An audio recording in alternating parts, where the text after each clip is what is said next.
हमारे पास जो क्वेश्चन था बड़ा ही बेहतरीन क्वेश्चन था, जिसमें एक लड़के की हमें हाइट दी गई है 1.5 मीटर की।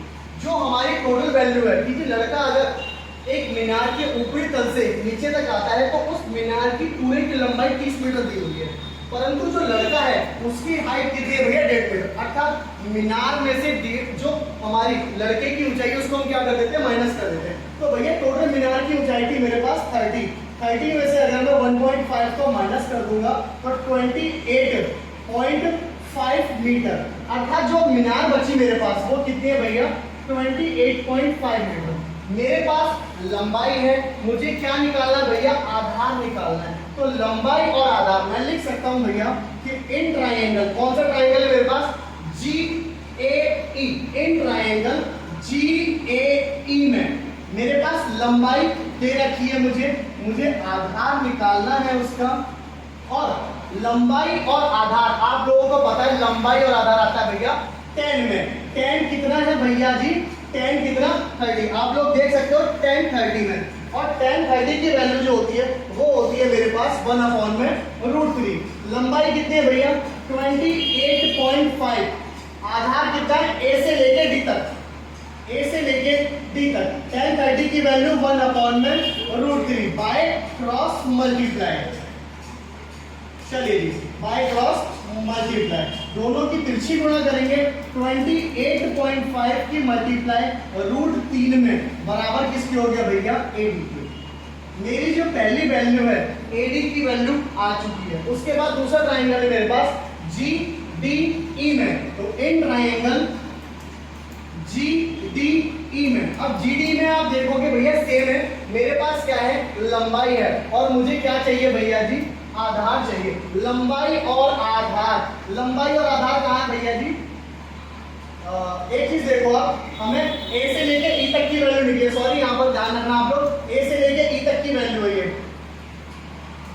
A से लेके E तक की पूरी वैल्यू निकली है जो हमारी वैल्यू थी। अब निकालेंगे D से E तक की। तो इन ट्रायंगल GDE में जहाँ पर G और E हमारे पास लंबाई गिवन है, और क्या निकालना बच्चों, आधार निकालना है। लंबाई है सेम एज इट इज, लंबाई और आधार किसमें आता है भैया 10 में। 10 कितना, 10 60 में। आई होप ये चीज भी आप लोगों को पूरी तरीके से क्लियर होगी। तो लंबाई मेरे पास दे रखी है भैया 28.5, आधार दे रखा है D से लेके E तक। 10 60 की वैल्यू होती है √3। डिनोमिनेटर में कुछ नहीं है तो 1 लगा सकते हैं और हो जाएगा बाय क्रॉस मल्टीप्लाई। चलिए जी, क्रॉस मल्टीप्लाई करते हैं। DE की मल्टीप्लाई √3 से करोगे तो √3 DE बराबर किसकी हो गया 28.5। DE के साथ √3 मल्टीप्लाई में दूसरी तरफ जाके डिवाइड में, तो DE बराबर हो गया 28.5, डिनोमिनेटर में आ गया √3।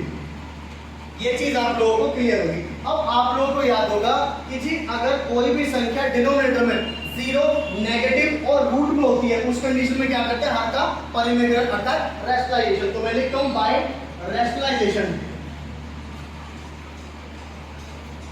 Bye rationalisation. अब रेशनलाइजेशन क्या हो गया कि जी DE इक्वल टू हो गया 28.5, डिनोमिनेटर में √3, मल्टीप्लाई में √3 और डिवाइड में भी √3 हो गया। चलिए जी, तो DE बराबर 28.5 √3 भैया √3 की मल्टीप्लाई करोगे तो 3 आता है। 3 से अगर हम इस संख्या को डिवाइड करेंगे 3 × 27.35 15। चलिए, तो DE की जो वैल्यू आई है वो आ गई 9.5 √3।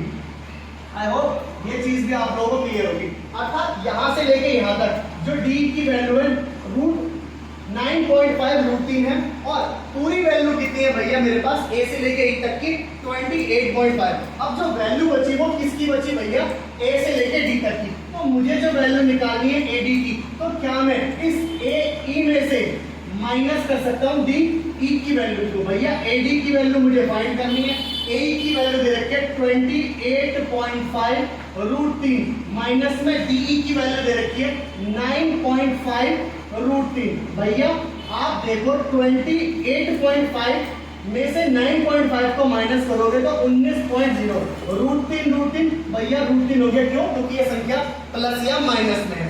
तो AD की जो वैल्यू आई है मेरे पास वो कितनी आ गई 19√3 मीटर में। ये हो गया आपका आंसर। आई होप ये चीज आप लोगों को क्लियर हो गई।